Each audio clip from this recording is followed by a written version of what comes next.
Multidisciplinary approach.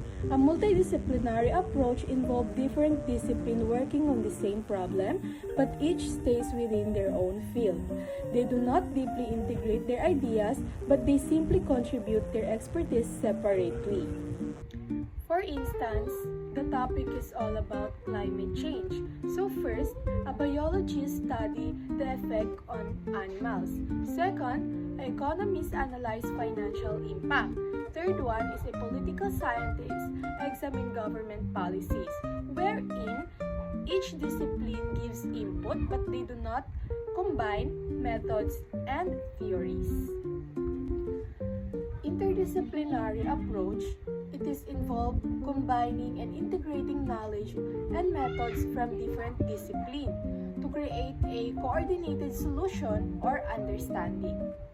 For instance, the topic is all about mental health in school. So first, a psychologist studied student behavior. Second, an educator developed teaching strategies. Third one is social worker examines family background, wherein they work together and they integrate their ideas to create one unified mental health program. An interdisciplinary approach focuses within a single discipline but explore connectings among its subfields. For instance, the topic is all about English subject. And then within the English, there is a grammar, literature, writing skills. The teacher connects grammar lessons to written essays and analyzing literature. It stays within English but connects different parts of it. A transdisciplinary approach goes beyond academic disciplines. It integrates knowledge from different fields and includes real-world perspectives such as community member or stakeholders. For instance, the topic is all about community flood problem.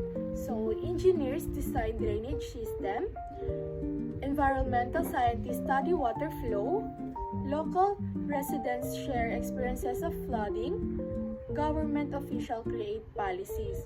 Well, all of those work together beyond academic boundaries to create practical real-life situation.